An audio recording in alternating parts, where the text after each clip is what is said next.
Good morning, everyone. Thank you for joining us and welcome to this Business Link webinar. Yeah, thanks for joining us today. As everyone's coming in and clicking and getting here, we have a poll question that I would like to get people to answer while they're just joining us. Oh, and there it is. So how do you currently handle your business taxes?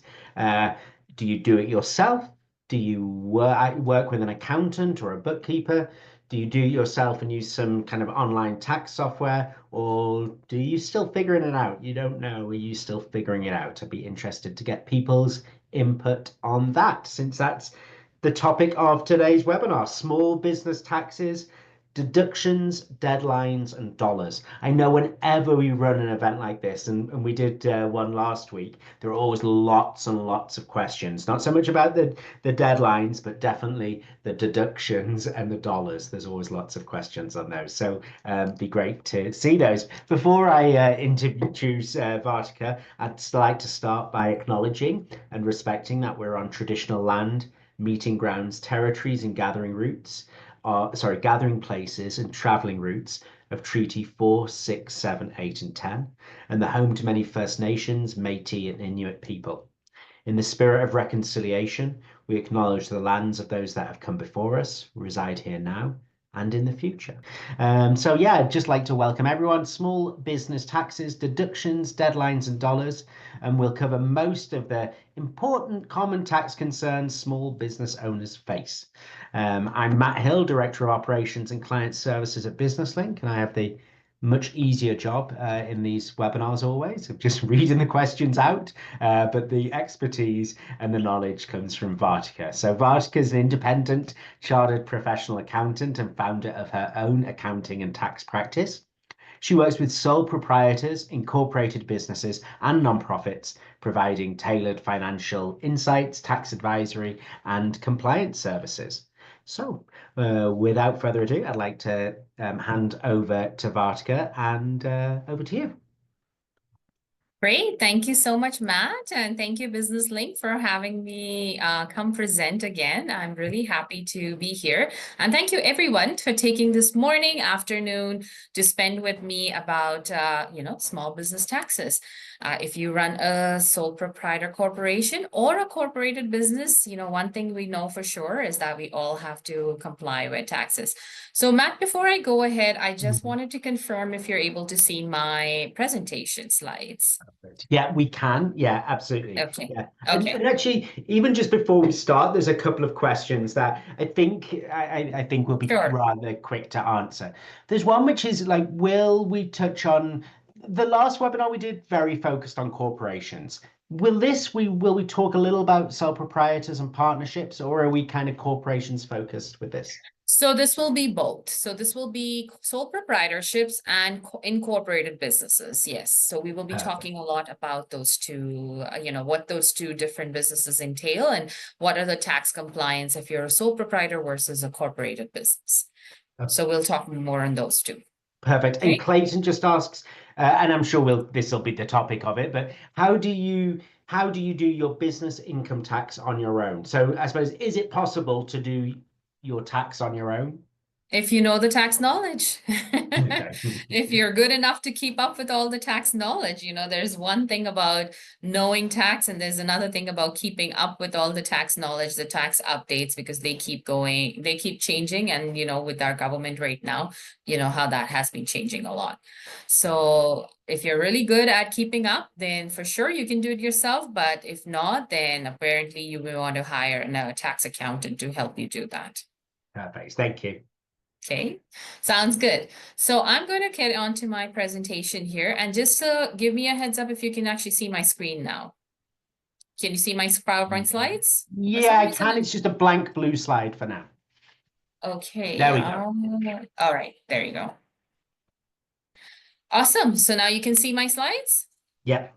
Perfect. Sounds good. Thank you very much, everyone. As Matt said, this is Vartika Satija. I run my own accounting and tax practice, and I do help a lot of sole proprietors, incorporated business, with tax compliance, tax planning, and just keeping up with all the tax knowledge out there. And I also do webinars like this for small to medium-sized business so they can keep up with the strategic compliance that requires. So before we move on, I just wanted to give a little bit of a background about corporation versus sole proprietorship. And there is a tax difference when we talk about corporation versus sole proprietorship. So when we talk about corporation, we talk about us as an individual shareholder that actually buys shares into your corporation, and now you're a separate legal entity from your corporation. When it comes to a sole proprietorship, you are your corporation. So you're not a separate legal entity from the corporation. So just to kind of keep that little difference in the mind, and that's why there are some tax difference on how we do the tax filing when it comes to corporation and do tax filing when it comes to sole proprietorship tax files. So it's important to understand the structure. As I have mentioned, it's a separate legal entity when you start to become an incorporated business from its owners. Owners are yourself, who are in the business. And again, because you have a separate legal entity, you have the separate limited liability from your corporation. Now, a corporation files something called as its own T2 return. And corporation tax rates are applied separately. So they're very separate how corporate tax rates that gets applied to a corporation. And typically it's very different and lower than what an owner pays on their personal taxes. Income after, the after-tax income in the corporation gets distributed either as salary or as a dividend. And then you have the limited liability protection when you are an incorporation, basically incorporated business. Again, we will talk more into the detail, but there's always more complex record keeping when you have a corporation. Now, talking about sole proprietorship, you were not a legal separate, from your business. So you're not a separate entity from your business. You are your business.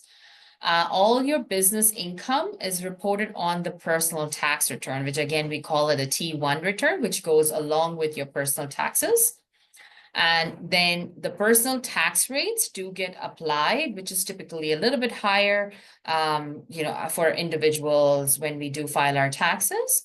And all the profits then flows through the after-tax money, then it goes all to the owner. So it does not stay in the corporation. So it's not like after-tax money stays in the corporation, and then when you take it out and you pay personal taxes, you basically everything comes into the business pays the personal, taxes on the personal tax rates, and all that money, after-tax money, is the proceeds to the business owner. Now, with sole proprietorship, there's definitely, as we mentioned, there's no legal separation. So that's why there's no liability protection. And again, it's a little bit simpler because it's just that one tax return that you need to do. You don't need to maintain financial statements. All you need to do is, have your profit and loss, where it's like all the income, all the expenses, and that's what gets reported onto your sole proprietorship. However, on the corporation side of things, you do have to have proper financial statements, which is your balance sheet, your income statement, and that represents the financial, background of the corporation. All right, so selecting the tax return for your business. So T1 return, as we talked about, is used by sole proprietors and partners. And you will see, because if you're a sole proprietor, you use Form 2125, which is called the Statement of Business Activities, which goes along with your personal tax return. As we talked about, you report all your business income, your expenses, all your capital costs. That goes along with the full T1 tax return. And it's included as part of your personal tax return. Again, it also goes if you have spouses whose tax returns are getting done together, then it actually goes on as one tax return with your spouses as well. T2 return, which is now again for incorporated business, that reports the corporate income. It's a little bit more complex because again, I've talked about it, how you require financial statements, a balance sheet and an income statement, in some cases, maybe cash flows, that actually goes along with your T2 return. And then you also may have various schedules depending on the business activity. So, for example, if you have new assets you've purchased, those assets goes onto a separate schedule, like Schedule 8 of the tax return. If you have investment income, that goes onto a separate schedule because they get taxed at a different tax rate. So with the T2 return, you will actually always see a more complex full tax return that goes through. And again, we've talked about this because you're a separate legal entity. Money that comes into the corporation gets taxed at the corporate tax rate level, and then money that the business owner takes it out for them personally gets taxed on their personal taxes at personal tax rates. The third one is GST, HST return. I will be going into the more detail on the eligibility and who needs to register for GST, HST, accounts. But for most corporations making over 30,000 of revenues, you have to register, whether you're a sole proprietor or you're even an incorporated business, or even if you're working as a contractor. So always be mindful, even you work as a contractor for one or two entities, you're still required to register for a GST, HST return registration if you're making over that threshold limit. Again, whatever money you collect, you have to remit the 5%. Depending on the provinces, you may have to remit the HST as well, which again can range to the government. So you do have to do that as a separate filing. And now the filing frequency will vary based on the revenues that the corporation makes. We will go more into the detail later on. And then you need to have this GST HST return is a separate return from your corporate tax return or from the personal tax return that includes the T2125 statement of business activities. So again, you have to choose the correct, compliance you have these compliance obligations once you do have a business, and you have to choose the correct tax return that goes in, whether you're a sole proprietor, whether you're incorporated business. And again, as I mentioned, the GST, HST return, if you are meeting that certain threshold. So it's very important to understand depending on the structure and the revenues the corporation makes. Okay, moving on. Okay, so establishing your fiscal year end. So for sole proprietorships, you have to use December 31st because they go with the whole calendar year. So you don't have much flexibility when it comes to deciding on what year end you want to use. So it will be the December year end, which means all the income and revenues made from January until end of December, they have to be reported on your personal tax return T1 2125, and that's the fiscal year end you get for your sole proprietorship. For your corporation, you can select. You can decide what year-end date you want to keep. You can keep it as a December year-end date. You can keep it as an April year-end date, depending on the business and your business cycles and the way you want to do your tax planning. We always say that making sure that you are picking a year-end date for a business in your slow period times. So for example, I know for simplicity purposes, people like December year end because they can keep that, the calendar year end in their head from January to December. However, if let's say January to March is like your busiest time in the business, then December year ends are not very feasible for your corporation. You may want to select a year end date, let's say, during the summertime, maybe if it's like your less busy time, or the fall, which, kind of is your less busier time. The reason I say that is because you have up to 3 months after your year-end date to make a payment to the government. So which means that you may have to do all your accounting, bookkeeping, and, send all your documents to your accountant and make sure that your tax estimates are done so you can make that payment within the 3 months after the year-end date.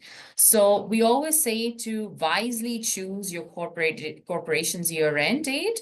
It can be any time during the year, but again, it has to be within the 12 months of the incorporation. So you have to select that date within the 12 months of the date you started your incorporation of the corporation. Now, changing fiscal year ends, okay? So once you select that fiscal year end, it's not always very simple to change that with CRA. So that's why choose it wisely in your first year. Because I've had to write letters to CRA. You have to come up with like very very solid like business reasons as to why you want to change your fiscal year end. Because once that fiscal year end has been locked with CRA, they like to make sure that you're reporting on that fiscal year after year. So again, I've mentioned selecting an appropriate fiscal year end is a very important strategic decision. And you need to consider factors such as cash flow patterns, seasonal business fluctuations, and timing of the major expenses, which is also another very important decision while you're actually selecting your year end. And if you have major expenses in a certain, timeline, then you may want to select a corporation's year-end date close to that, so you can recover all those expenses in that year-end date. Okay, and as I said, for sole proprietors, December 31st is the only date you can select, so there's not much flexibility out there for sole proprietors, unfortunately. All right, so what's some key filing deadlines? So of course, we want to make sure that you're keeping up with your filing deadlines, because again, if you don't file them, there are going to be lots of interest and penalties for every corporation. So what are some filing deadlines? So for the corporations, like if you're an incorporated business, you have up to 6 months to file your return. However, the payment balance due is within 3 months of your fiscal year end. And this confuses many, many business owners because they're like, oh, I got 6 months. I can file it by 6 months. Yes, you can file it by 6 months, but they want your payment if you owe to the government within the 3 months of your fiscal year end. So I always tell small businesses, you know what, just go with a 3-month deadline in your head. Don't always think about 6 months. Now, again, businesses do get busy. People do need more time. Then still kind of come up with like a little bit of a draft report so you can estimate some payments so you can make it to the government while you're still finishing and finalizing your reports to be able to file that within the 6 months. You need installments. Okay, so CRA doesn't want to wait a whole year, to receive your payments. They probably will want you to pay installments if your amount owing in the year before was over $3,000. And then the next year, they require you to make installment payments on a quarterly basis. Now, how do they calculate the installment basis? It's based off of the previous year's amount owing. So that's how they will require installments for next year if your amount was over $3,000. So again, you want to plan properly for next year and you want to adjust your strategy based on previous year's amount owing for your corporation. I just wanted to reinforce this payment versus filing timeline because again, a lot of people get very confused with this. You have up to 6 months to file it, but they want to make sure your payments are in by the 3 months of your fiscal year end date to avoid any penalties and interest. Also, they can incur interest and penalties on any of the installments. So if they did require you to make installments and you haven't made those quarterly installments next year for the next period, then you will probably incur that additional interest and penalties. What's sole proprietorship's filing requirements? So we talked about the corporations, right? Like businesses that are incorporated. But if you're not an incorporation, then you do have to fill in this form 2125 which reports only your business income and all your expenses. It is a comprehensive form that requires you to categorize all your expenses according to CRA guidelines. So expenses according to CRA guidelines are expenses that are relevant, to earning the business income in the corporation. So that's what I meant by corporate, the expenses that are related to the CRA guidelines.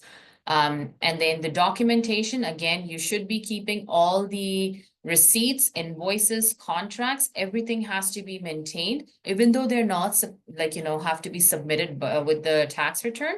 All those information needs to be, kind of kept in the background. I'll talk about like how many years you need to retain and all those documents in my future slides, but you're supposed to keep all those documents in there. Now, what are the important deadlines? Again, filing deadline is June 15 for self-employed individuals. However, any balance that is owing to the government has to be paid by April 30th. This is very, very confusing for many, many sole proprietors because they're always thinking they can come to me in May and just get it all done. No, you still have to reach out in March and April to find out how much do you really owe to the government and make that payment by April 30th, even though they give you some time to kind of organize your business summaries and expenses, but they still want your payment by April 30th. Otherwise, they will be incurring interest and penalties. So again, they also require you to make installments for next year based on the previous year's amount owing. So if you owed about $3,000 in your taxes, you are required to make installments for next year's taxes. They want you to complete the T2125 form by June, 15. Now, be mindful is that if you, let's say you are a sole proprietor, but you are filing with your spouse, who's not a sole proprietor, and they're just running, like they just work for a company and they just get T4s. Your spouses don't have this extension. This extension is only for a sole proprietor. So you will have to make those decisions if you are like filing this as a couple, you do have to make that decision when you want to file your tax return. So, and even if you decide to stick, like, take it a little bit longer, your spouses will still be required to do that filing. And again, always remember your filing versus payment deadline, which is the payment deadline is always before than the filing deadline for you as a business.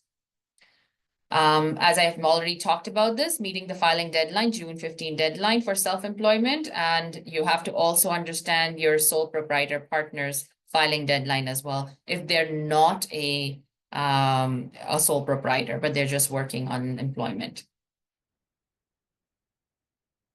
Okay. Before I move on, Matt, maybe I'll just stop here. And before we get on to the new, GST HST registration requirements, why don't I take a few questions? I'm sure they are Perfect. for you. Yeah, and I'm kind of typing some as I go, so I promise I'm not doing my own personal tax Okay. return as I listen. I am answering questions. So we've got some great questions. So do non-profits get penalized for filing late? And then we kind of maybe confuse something here.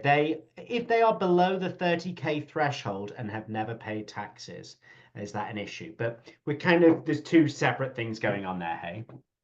Yeah, so now we're talking a different business structure, which is a non-for-profit. Non-for-profit organizations, again, we didn't cover that here because, again, we're only focusing a lot on the sole proprietors and the corporated business. As a non-for-profit, you're exempt from tax paying. However, you're still supposed to file and report to the government. I so far haven't seen any interest in penalties yet of like late filing with non-for-profit, but that doesn't mean it's not coming. You're still required to file and report, even though you don't, owe any money to the government. Now, there are some additional forms, again, with non-for-profits like 1044, and those are some additional forms that you need to definitely file. And then some non-for-profits do have more strict compliances like audit compliances or review engagement compliances. So yeah, that's a complete different, stream we can all go into. Like that can be a full presentation just on that. Yeah, Um, and GST and like so for yeah, instance, like we still have GST obligations. Yeah, as an but example. non-for-profits do, but they have a bit they have a higher threshold apparently. Yeah, okay. In terms of GST, but also they also can get a GST rebates back. They can get a higher GST rebates from the government as well. Yeah. So non-for-profit rules are completely different from small business. Maybe we can talk about that maybe down the line if Yeah, people maybe are that's another one. interested. Uh, okay, Okay. this is on partnerships. And we've had a few questions on partnerships. What happens if I have a partnership and I file my taxes on time, but my partner doesn't? Okay, so I think when we're talking about partnerships now, are we talking about, so partnership, there is a one partnership entity that brings in all the revenues, and then it incurs all the expenses, and then both partners get paid their own partnership share, like after tax, right? So when you're getting paid now, are you guys getting paid into your incorporated business or as a sole proprietor? Let's assume sole proprietor. Yeah. Yeah, so if you are getting in paid into your sole proprietor, that's now your partner's compliance requirements versus your requirements. So your partner is probably not complying, but well as you are complying as well. Like, if there is that partnership that also needs to get the partnership filing done. Again, we haven't talked much about that in here, but then it's just about making sure the partnership filing, if they are meeting a certain threshold, needs to get filed. And then individual partners now are responsible individually to file their own returns. Perfect. And one last questions for now. Sure. And this probably fit into the deductions more, so if you want to leave it, feel free. Can I deduct WCB premiums as a business expense under Oh, insurance? yes. The CRA's description is not helpful in answering this. Can we Yeah, believe for that? WCB, if you have to apply for a WCB for you and your employees, just because of the nature of your business, to me, it's a very direct business related expense. You wouldn't otherwise apply for WCB, right? So you have to do it because you need to run your business, and you know that this is one of the compliance as a labor compliant rule. So absolutely, that's a quite a straightforward business related And that's the expense. guiding principle, isn't it? Because we often get, and we've had already those questions of, what can I deduct? But if it's a business, if you would not have incurred that No, if you weren't running the business. So yeah, I agree. Yes. Mhm. Okay, so is that good? We should move on, Matt? that's good. Perfect. Sounds good. GST, HST requirements. Again, you need to assess your registration requirements. So if once your revenues do exceed 30,000 in a calendar year or over 4 consecutive quarters, you are required to register for GST. That's a mandatory requirement. However, if you are making under the $30,000 in revenue, it's optional, but you can still go ahead and register. So I always tell my clients to register unless they know they're not going to be receiving any revenues, like, 3 months, 6 months, or a year down the road. The reason I say that is because when you start charging your clients, then you're probably, initially, if you're not making 30,000, you're only charging them without the GST. But apparently, when you do start to make, a certain threshold, and you do start to go over a certain threshold, you're required to register, and then you will probably need to start your clients. And if that happens within 2 months, 3 months of you starting your business, then your clients are going to be surprised with a higher bill. But like, why do I have this 5%? Why do I have this 13% extra money that I need to pay out? So if you start getting your clients used to seeing that GST payments from the start of your business, that's always a good win. So that's for that reason, you can definitely, register for GST, as well as you can, also register for GST. It becomes an advantage when you haven't made any revenues, but you have incurred a lot of expenses. So you can actually get some money back from the government for the GST you paid on your office supplies or any other dues and subscription that you had to incur for your business. So it's always advantageous, to register from the start of your business, but again, you're not required to until you meet the 30,000 threshold mark. You have to determine the provincial requirements as well. So I talked about GST because in Alberta we pay 5%, but if you're in Ontario, you pay 13%, or you collect 13% from your customers. If you're in New Brunswick, I think Nova Scotia brought their rates down, but New Brunswick, PEI, Newfoundland, you pay 15% or you collect 15%. Nova Scotia, I think, is bringing it down to 14% right now. if I'm correct. I guess I have to go back and double check, but I think they are bringing that down. It's called HST in participating provinces. Now, if you are a business providing services for customers outside of your province, you have to charge the GST in that province. So think of it like Amazon. Amazon basically charges you GST, HST rate based on the address, like where they're delivering the product. So you basically will have to charge GST, HST wherever your customers are, wherever the place of supply is, going to be. So if you are operating a business from Ontario and for a customer in BC, then you have to apply the BC GST, HST, GST rate. Now, in some provinces, they also want you to apply for provincial sales tax. So that's something you'll have to determine with the province to see if the kind of services you are providing, you may have to also collect PST in those provinces. So this is just a very holistic overall, picture of like how the GST, HST registrations work. But again, once you start to move out of your provinces, you start having customers in different provinces, we have to start looking at more advanced rules there. Again, you can complete this registration using your My CRA business account, or you can call and just using a form RC1. And then implement again, once you start charging in your customers these GST, HST, you have to update your invoices with the GST, HST rate, the number that you get from CRA. So your invoices should actually mention those GST, HST rates.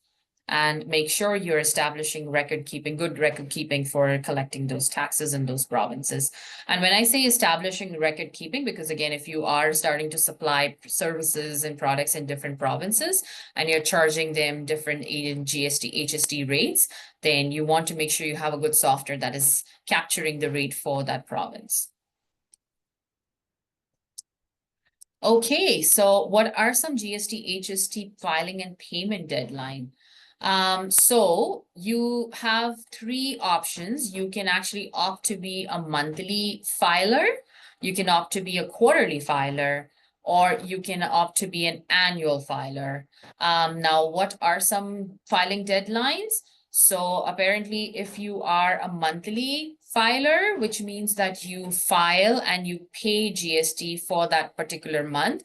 So the filing deadline is always 1 month after that period month end. So when I say monthly, let's say you have to file for the month of January, you have until the month of February to file and pay to the government.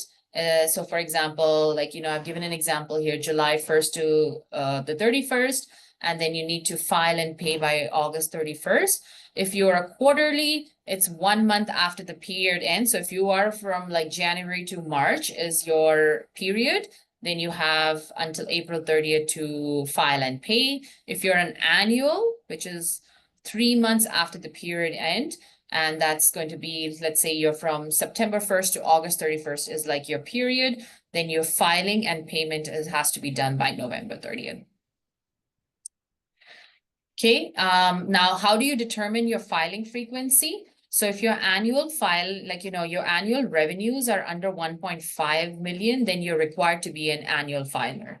If your revenues is between 1.5 million to 6 million, then you have to be a quarterly filer.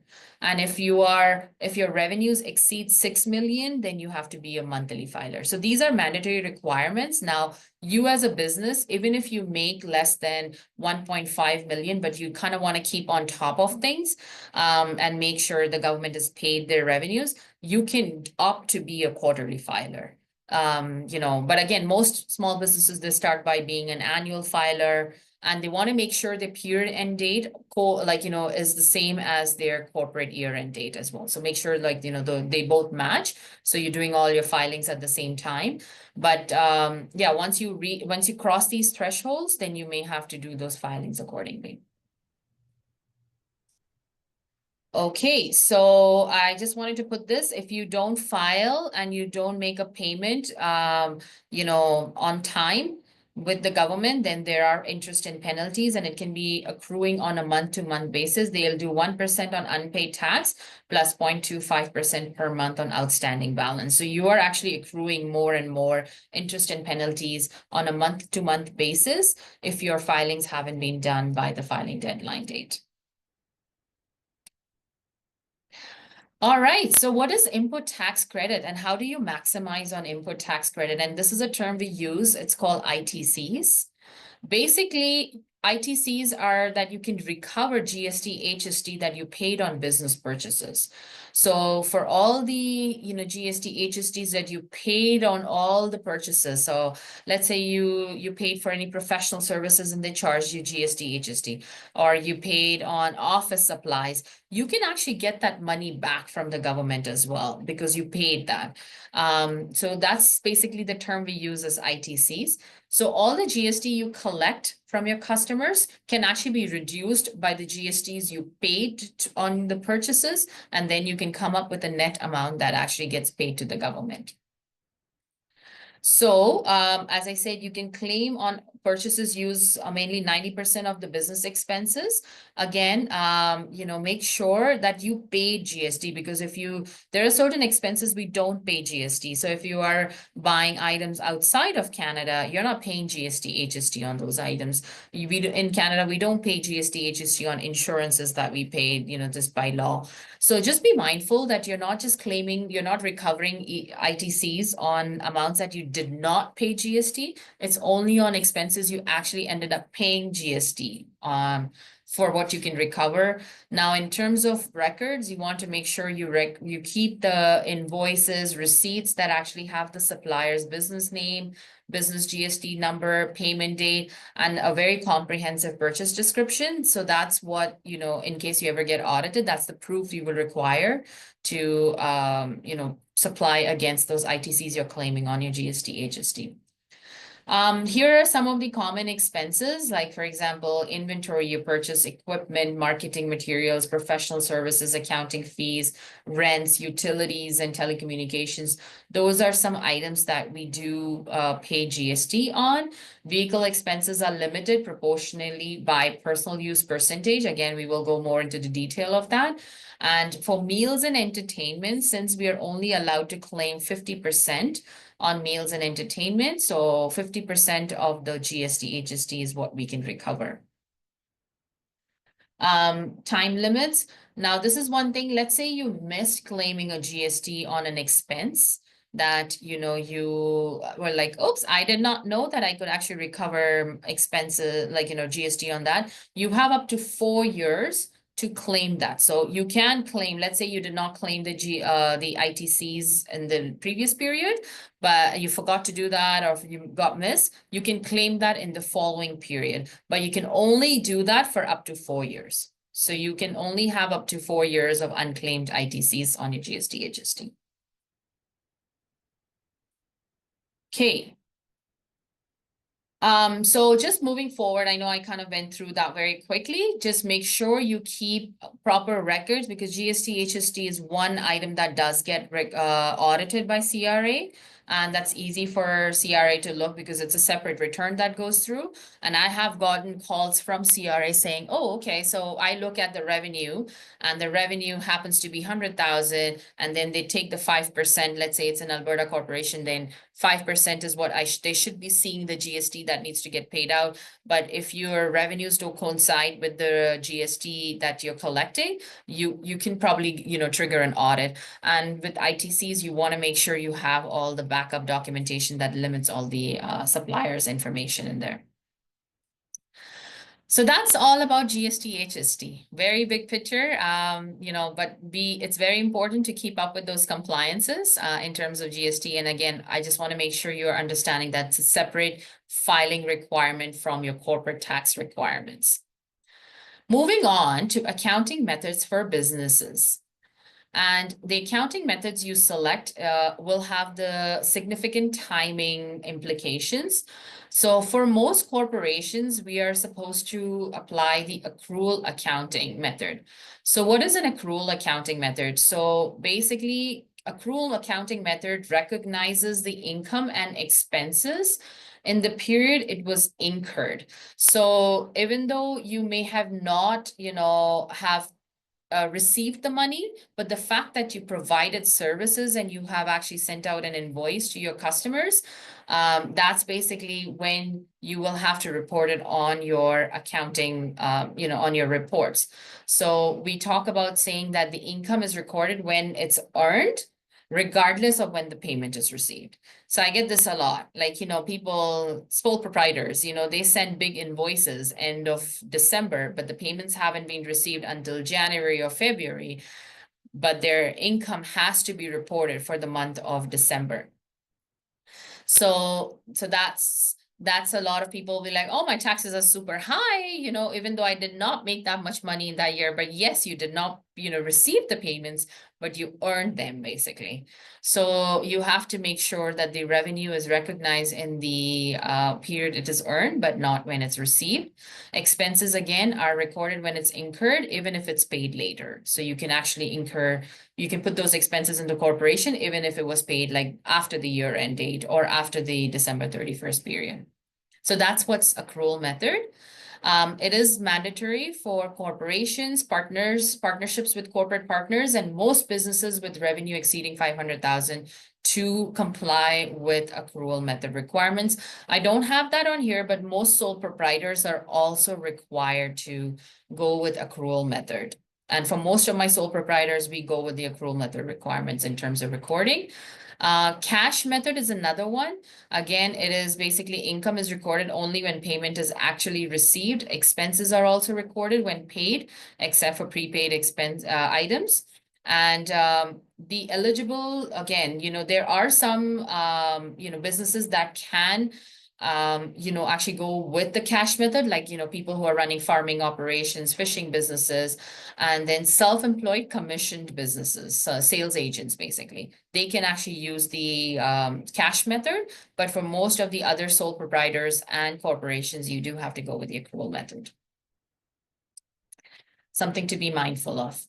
Here is just a a slide that I wanted to put out as to what are some allowable business deductions. Again, this is just an overview of CRA guidelines. However, you always have to understand, what are the expenses that are directly related to your business. Now, this is just something I wanted to just throw out there so people can, start to wrap their heads around, okay, if I paid for advertising, I paid for, hosting fees, I paid for digital marketing, like, can I claim them as business expenses? Absolutely, because otherwise you wouldn't be incurring those expenses.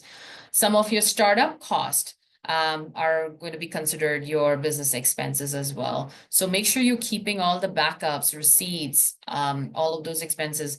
Bad debts. So if you did, send an invoice to your customers and you were not able to collect them, you can claim them as an expense as well. Licenses, dues, memberships. So your business permits, professional licenses, industry association dues, all of those are considered business expenses. Professional and legal fees, insurance and office expenses, so business insurance premiums.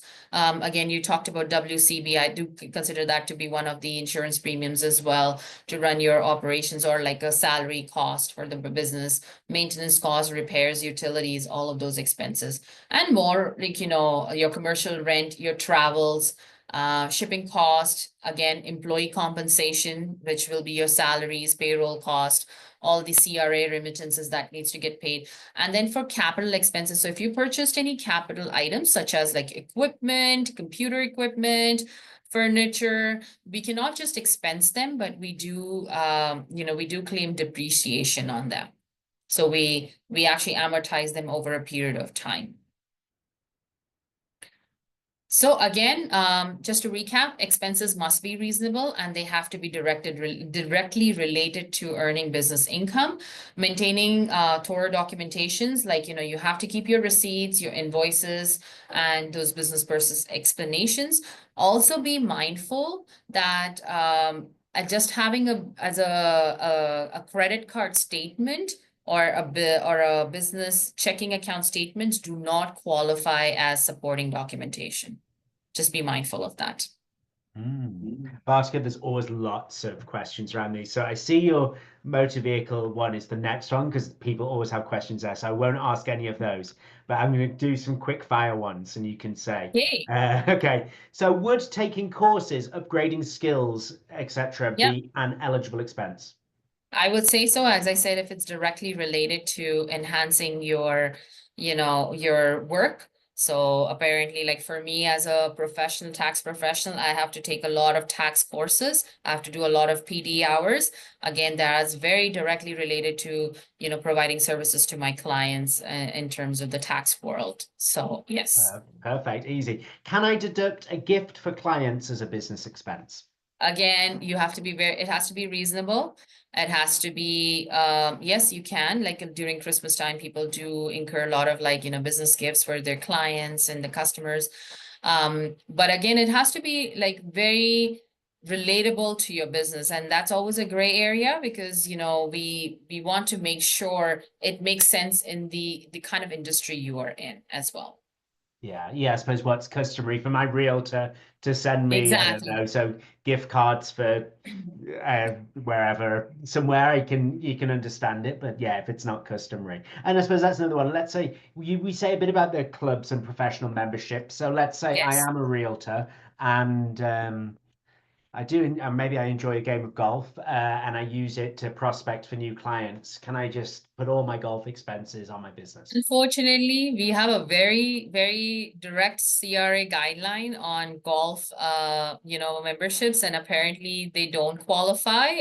But if you did take them out for dinners and, a drink and lunch and stuff like that, we can put that as meals and entertainment. But yeah, there is this very direct, CRA bulletin just on the golf course fees and stuff like that. Yeah, it's interesting. They know, don't they? They know. Okay, Yeah, they know. perfect. Excellent. Yeah. Vehicle, always lots of questions. Yeah. Perfect. Sounds good. Let's move on. So motor vehicle expense claims. When you're using your personal vehicle for business purposes, you have to maintain a mileage logbook, which is essential. And apparently the logbook should have the total kilometers that you run and your business specific travel logbook, like business specific travels that you make. So that's the mileage logbook that you will have to maintain to be able to claim your motor vehicle expenses, but specifically when it's not a business owned vehicle, but it is actually a personal vehicle, but it's run for business purposes. Um, Again, I will go more into the detail in the next slide, but I just wanted to bring this up as to, what are some important things that you need to maintain if you want to claim your motor vehicle claims. It is the mileage logbook. Now, what are some expenses you can claim? If you have that mileage logbook and we can calculate the percentage that is used for businesses, you can claim your, fuel and operational costs like your gas, diesel, oil expenses, your vehicle license and registration fees, and the insurance premiums that was again proportional to the business use. And then your maintenance expenses can be claimed, your routine maintenance, your car washing and professional detailing, and roadside assistant program. So these are like your, vehicle expenses that can be claimed. However, they will be based off of the percentage that has been used for businesses. Now, this is basically, oh, I actually wanted to bring it up. Also, your vehicle finances. So if you did loan your vehicle, your financing costs, like your lease payments, can also be claimed.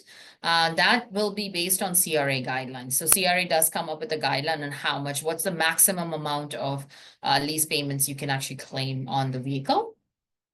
But again, this is very important record keeping requirement for sole proprietors. So I'll put another slide, which is for incorporated business. We do have a little bit of a simplified method for businesses who are incorporated. But if you're not an incorporated business, you will be required to maintain all these expenses and the mileage logbook that actually calculates the percentage.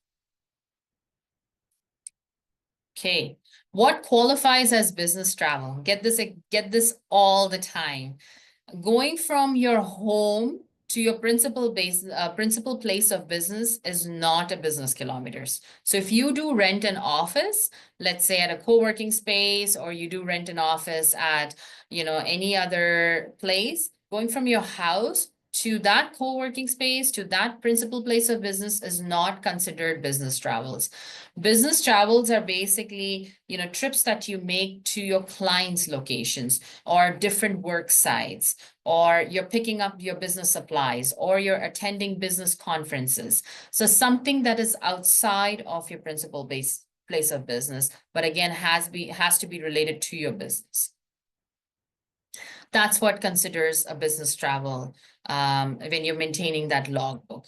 Because I get this question all the time. And I see business mileage logbooks where you do end up seeing, a lot of the trips that are being made. Now, if you are an incorporated business, you do not have to maintain all the receipts. You can actually take it based on the the mileage rates that are applicable. So for the first 5,000 kilometers, those business driven kilometers, you can take 72 cents per kilometer rate. And then every kilometer after the 5,000, you can take 66 cents. Again, this is for corporated businesses because this is prescribed rates that the corporations can reimburse their employees or shareholders using personal vehicles for employment purposes. We do not use this for sole proprietors. So I just wanted to make sure, you understand the difference when you do see these mileage logbooks, because for a corporated business, all they do is they submit the mileage logbook, and then we can take it based on these prescribed rates. Home office expense eligibility. So that's the next one that I wanted to bring up about, when you are working from home and your home is your principal place of business. So you can claim some of those expenses. What is CRA's qualified criteria? That your workspace must either be your principal place of business, which means you're 50% or more using that space, to do business work, or you're using that space to meet clients or talk to clients and, trying to interact. I think right after COVID, a lot of people, even though they do have offices, a lot of them had were able to meet this criteria, even like psychologists or like, some of my therapist, clients were basically starting to do all this work from home. So they started like, kind of qualifying for the home office expense, despite the fact that they do rent a space where they can actually do the work. How do you calculate? You have to calculate it based on the square footage. So you have to calculate the square footage of that space, and you have to divide that by the total house's square foot. So if your entire house is like 3,000 square foot and you are using, like a 100 square foot, then it's like 10%, or sorry, like if you're using like 100 square foot of 1,000 square foot of your house, then it's 10%. So that's how you have to determine the percentage that is being used, and then you can take all your expenses. Documentation that is required for you to make sure you can prove that is you can probably need to have like proper floor plans. And this has happened where CRA has asked the floor plan for the entire house, and then having to you map out the floor plan for the space that is being used for your business. So that's a very, very important documentation that is required. Now, in terms of the expenses that you can claim all your utilities, maintenance, insurance, mortgage. Only the interest part can be claimed, property tax and other related costs like association fees, condo fees. And some people are renting their spots, so they can actually, claim the rental payments that they make on a monthly basis. And then you have to divide that by the percentage that was for came for your square footage that you're using for your house. And that's how you will apply the business use percentage to the amount, to all your expenses, and you will claim the home office on your sole proprietor or your corporation accordingly. Now, be mindful that home office expenses cannot create or increase a business loss. So any of the excess amount will have to be carried forward to next year. But just because you can only bring your business loss to a nil, you can bring your business income to a nil, but you cannot create a loss with home office expense. So just be mindful of that. Again, you can still put it into the system so it is getting carried forward to the next year. Okay, yeah, again, as I mentioned, CRA has accept various methods of determining business use percentage with area-based calculations being more defensible, which means, like, as I mentioned about the floor plan, they will actually ask for your floor plan and the plan that actually covers your office space. And this has happened where CRA has actually accepted that kind of documentation. This is another one, meals and entertainment. I'm sure everybody likes to know about what can I claim as meals and entertainment.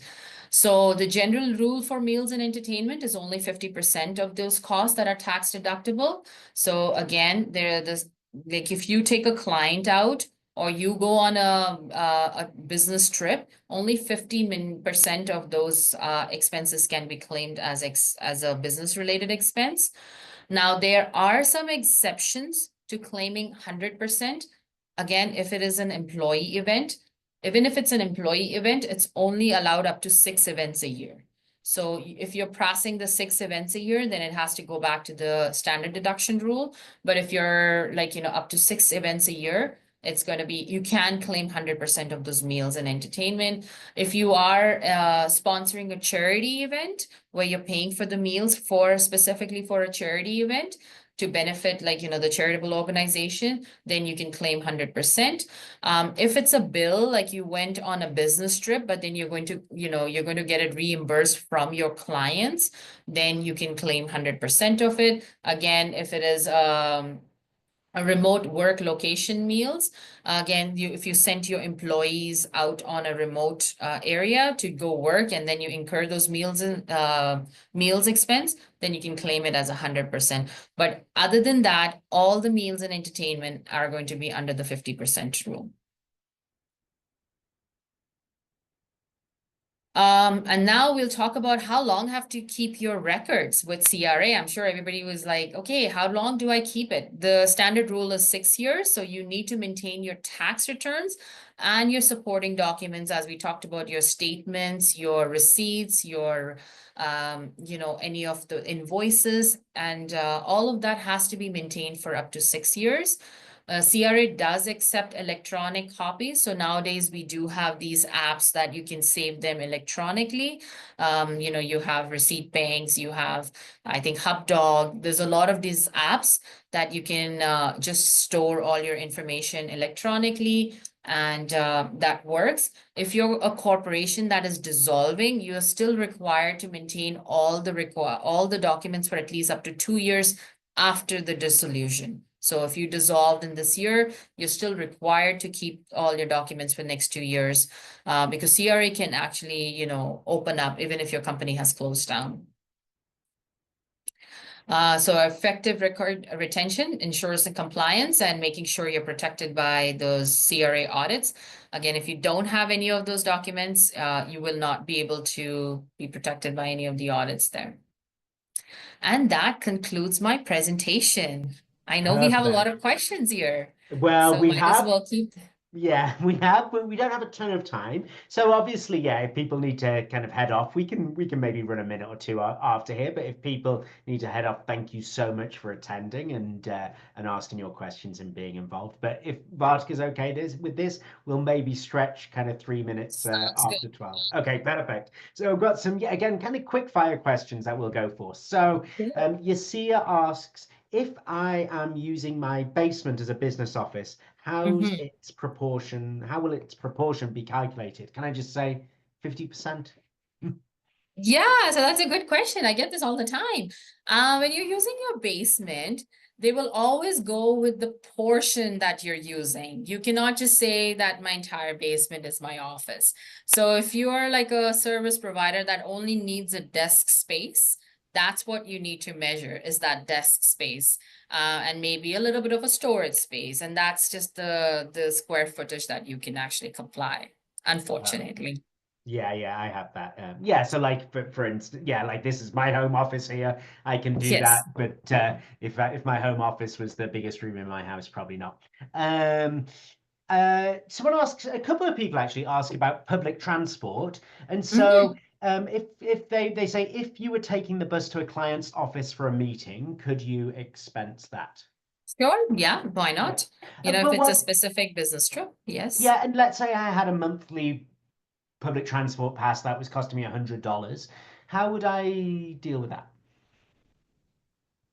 A bulletin on that. Again, if I can actually justify that, that is all like, I just go, for my client meetings or I'm going to different locations. But now if you're actually having a bus pass just to go to your own specific office space, then I think you may not have a chance to, you know, be able to claim something like that because the principal place of going from home to principal place of business probably is not allowed. But anything, if you say, hey, I have this just because I need to go to different locations, I need to go to downtown to meet my clients and do courses. And that's why I have this because I don't want to drive and park and stuff. Then yes, that's a legit business expense. Okay, yeah, that's perfect. If I purchase a business, oh, this is an interesting one. A scenario where if I purchase a business with equipment, Yes. can I post it? Like, do I depreciate that over time? So I'm buying a business from someone else. How do I deal with that in terms of Yeah, tax? yeah. So when you're buying a business, you're buying, we always look at whether are you buying the assets or you're buying the entire business, like you're buying the shares and which comes with the full So in this business. case, it's the assets they're buying. Yeah, so if you're buying the assets, and then when you're buying the asset, then you're probably going to go and incorporate your own business. So you're only buying an asset from this other corporation. You go ahead, you incorporate your own business, then you transfer those assets into the business. We do have like some rollovers we do work on. Or like if you're buying it at that, depending on the undepreciated cost, or you're buying it at cost. So that's how we set it up into your own business. And yes, it'll be depreciated over a period of time. Perfect. And maybe two final questions here, actually, perhaps three. Sure. In what way is a business audited? What does that look like to be audited by the CRA? Yeah, so this has changed, right, in the years over years. So I find like CRA actually picks a year where they're like, okay, this is the year we're going to like audit all the travel expenses. So sometime in 2020 and 2021, a lot of my clients were getting these audits just on the travel expenses. And then 2022, 2023, I saw a lot of my clients getting audited on advertising expenses. So there is a year where you do see that, okay, they picked an expense and they want to audit. Now, another thing they do is they do they have algorithms. So your tax return goes onto the system and anything that's, triggers like something is off on the backend system, that can actually trigger an audit. So something that's unreasonable, that doesn't look reasonable, like you have such a low revenue, but your expenses are super high, and certain expenses seems to be super high based on the industry you're in. So those can also like trigger an audit.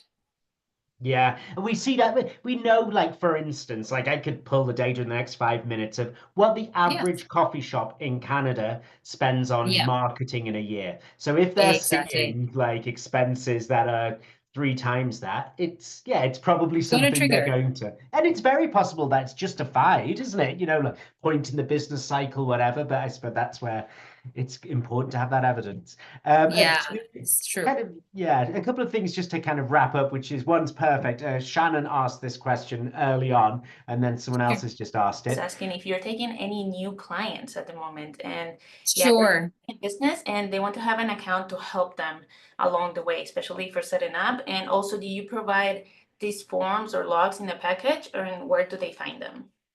Yeah, so you can go onto my website and we can always set up a 30-minute call, like discovery call. That's always free for people to set up. And yeah, if they want any of the templates, we can definitely help them work them out and we can provide those templates to them as well. They're all Excel-based templates, so I'm happy to share them. But again, first set up that call with me and then we can understand your business needs. Absolutely. So let's just put the link to your website here in the chat so that Yes. people can have easy access to that. I'm going to just pop the link in the chat here super quickly. There we go. So everyone, thank you so much for attending this session today. And Bardika, we really appreciate you being here today with us and answering all of these questions. We wish we could get to all of your questions, but There are so many of them. I highly recommend reaching out to Borica to ask these questions to her directly. I'm sure she would be more than happy to assist you with those. Thank you so much to all of you for being here today. Thank you, Borica. We will see you very soon. Thank you everyone for your time, and I hope you found it useful. So thank you so much for having me, and thank you Business Link for having me on here too.